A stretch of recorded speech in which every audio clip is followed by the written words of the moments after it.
But anyway, talking about games with longevity, we're going to move on to our next story, one of our main subjects here. The LCK got DDoS'd. League of Legends is a game with longevity. It's been around for what, 14, 15 years at this point? Yeah, since 2000. And so I played it since 2009. Like on and off. Yeah. Because like 2009, I was like playing World of Warcraft, but like that was the first time that I played League of Legends. Was in 2009. So it's been around for a while. And right now with all the hackings and everything like that, all these DDoS attacks, it's been a little rough for like a lot of servers, not just specifically like the Korean League of Legends servers. And this isn't even just like their competitive servers. Mm-hmm. It's their regular play servers, right. It's been a problem across the board, but it's not a problem that Riot hasn't dealt with previously. It might be interesting to see if this is the first time they've dealt with it on this scale or this notoriety, especially against competitive play. But League's been around a long time. League has shown to be one of the biggest, if not the biggest, esport in the world. Audience, player base, etc.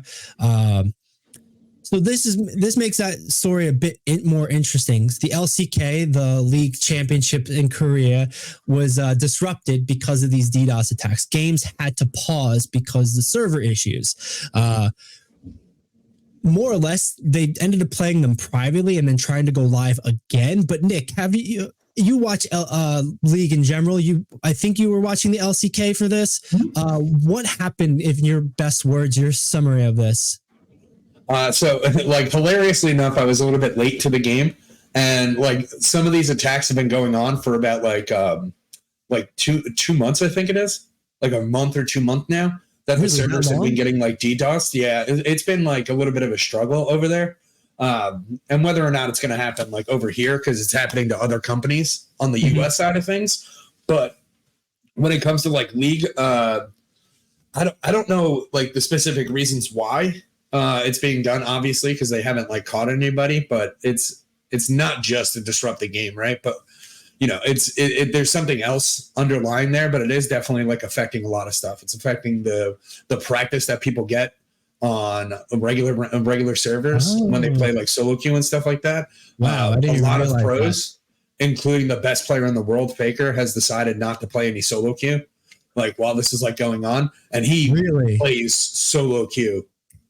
Like, it's his thing. Like he's got a lot of solo queue hours just in general. He loves League. Yeah. He loves his team. He loves like T1. T1 has like literally taken care of like his whole family since like he's been the best player, taking care of him. And so like him, not that like any of these names really matter, like Chovy, a lot of like prominent pro players and top streamers have like just decided to bow out of a lot of this regular play, which has affected like a lot of stuff. Yeah, that's super interesting because like I didn't realize it would go that deep. Obviously, competitive servers getting DDoSed is a problem.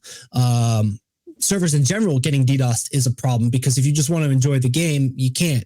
But for it to kind of impact practice or scrims potentially, not so much scrims, but like their personal practice, like their personal time practice that they use in like solo queue in order to like test some things out that they're not ready to bring the scrims, stuff like that. It has affected them in that way, I'm sure. But even in a marketing sense, having the best player in the world not be able to play the game when they want to play the game and publicly announce they're not going to. That's I think Ashley Kang made a tweet about it. We do have that right here. So I'm going to bring that over to us real quick. Facts about the current DDoS-related pauses at the LCK. Korean League server has been plagued by DDoS for the last 2 months. Real quick, for our audience, anybody who doesn't understand what DDoS is, it's a direct attack on service. More or less, people try to overrun login services, authentication services, or any just sort of entry level service to a game, to a port, to a website, with a lot of automated requests. And basically they overrun it with a lot of automated requests so that the server gets overheated, overloaded, and crashes. So then nobody can do anything. So just briefly, that's what DDoS in a roundabout way is. And that's what's happening to this. The Korean League server has been plagued by DDoS for the last 2 months, with individuals being rendered unable to play solo queue. Major streamers or professional players like Faker, Chovy were seen stopping solo queue. Let's see what else they have to say. One of the reasons Korean fans are frustrated about the current situation, DDoS has been a known issue for many weeks, with the user base expressing frustration. There are questions being raised if the LCK implemented appropriate preventative measures for such a known issue. Yeah, I mean, like that point there. But yeah, what's up? I mean, yeah, that's like speaking on points like that is like, you know, you can be frustrated and you can be like, are you doing enough? I don't believe you. And it's like, you don't know what they're doing behind the scenes. And it could be like a new way of DDoS attacks on these servers specifically. It could just be like a new route. It's definitely frustrating. And I'm sure the one thing that we forget is I'm sure that the people who make money off of this game and doing this esport in general are super thrilled about the DDoS attacks. They're really they're really okay with not doing anything to keep this going, right? Like they're just like, hey, somebody's knocking on the door. Let them break it down. It's cool. We'll just make money somewhere else. Like it's just nonsense. And like the head of marketing, the head of marketing's probably thrilled. Like, you know what's a great idea this week? Let's let the best player in the world not play the game. That's great marketing. Yeah, and it's not like, you know, when the game that I was watching, like, you know, started to pause and like started to get interrupted. It's not like they started to spam us with ads. Like, you know, like they didn't do anything like that. They literally were just like, I started, and the one caster was just like, he caster cursed it by like opening his mouth about it, he's like, hope we don't have any trouble today, guys. And then like, so a little pause happened and he's like, oh no. And it was nothing. And then we go like 4 more minutes and he's like, oh no, we're pausing. So, you know, it's interesting. Caster curse is real though. Caster curse is real, confirmed. You heard it here first on the Esports Meta. But this they've known a long time in Korea that the caster curse is real. Fair enough. They're always ahead of the curve with esports there. But this is like obviously a pretty big deal. And like the frustrations of people not being able to play the game. Like if I only have a certain amount of hours in a given time frame to play a game, and I don't get to play the game, not because of my fault or my reasons, because of like services I'm paying for, like especially like a WoW thing, which is actually another point. Riot's not the only one. League is not the only one that's been DDoS recently. It's a thing that happens across the board. So I'm going to bring us into a tweet from Overwatch CS, Blizzard CS, Warcraft CS, that there was a DDoS issue this past week as well. I don't know if it was any connections. One would assume that there is no connection. It's likely a different actor in different situations, but it's not unique for these companies to get DDoSed. And then on top of that, you know, it's much more frustrating, or it's just equally frustrating when you're paying a subscription for something like World of Warcraft and you want to play the game and you can't because of this stuff. So, you know, I can empathize with this when you want to watch the game, when you want to play the game and it's not there. For it to get to a competitive sense means it's probably pretty targeted. It's pretty major. And then there's, on a limb, a hot take might be there might be something major that they overlooked when they were technically running it. I'm assuming the tournament's got to be online, right? No, I mean I'm not 100% exactly, but usually like their NMAS is extremely low. So depending on like so there's like options where some people can play from like remote sometimes. So I know they've got like a multiple option sort of player stance. So, like because of COVID and everything that happened, like they would still have like the studio, but then people would like connect into the studio. So I think before that, these were just LAN games. As far as I was concerned, it was like one MS, you know, it was like LAN games. So like doing things in the game get a little bit like easier. When you're on like low latency, right? Like reacting is a lot more fun and a lot bit easy. Yeah, for a competitive sense, that like makes it more integral and more fair versus logistics of getting there, though. But yeah, and I think they ended up with like 15 MS or something like that. I don't really know like the exact MS. Oh, Billy dropped again. Yeah, he did. I'm not really sure exactly what the MS exactly would be now, but I do know that they're definitely able to connect to it. So definitely able to actually attack those servers because they're able to like log in remotely and stuff like that. Right. It'll be interesting to see how Riot bounces back, the LCK bounces back with this, because once players and people get a taste in their mouth, it's hard to remove that sentiment. And like we've talked about this in the back end, and for some of the other stories that we do discuss, how there's two metrics in a given situation. You have a sentiment metric as well as an objective metric, like a mechanical metric. Usually with patch notes, like that's something to talk about, but I think it applies here to like experience as well. Kind of a wild situation that it is happening on the highest stage of a competition. Fortunately, not like a grand finals or like a tournament, like a playoff situation, but it's still enough where it's like causing big waves and having big problems on this stuff. Just like I'm having big problems with my internet connection apparently today. Yep. You know, it's frustrating, right? It's super frustrating. And I mean, like for the pro players and the event organizers and stuff like that, I think it's a little bit more than a frustration, you know? It's a little bit more severe. And then when it comes down to like the player base, right? It's not the sentiment of like go touch grass, but like play a different game. Like you don't have, like you can sit down in your chair. You have the ability to game for a couple hours. Like it doesn't need to just be League, right?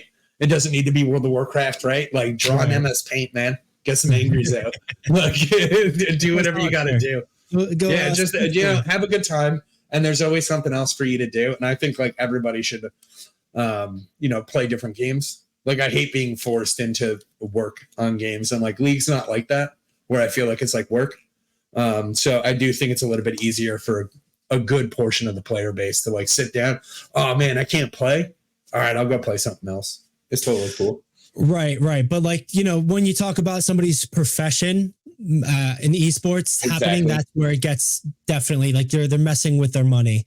And it's not just their money. And like a point that you made, a very valid point, is that I'm sure that these developers are also equally frustrated, if not more, because they're on the front end of it. They're literally dealing with it. And there's probably a lot more information that they know that they cannot reveal either legally or like technically or just sentiment wise. Like it's just going to go over my head because I don't know.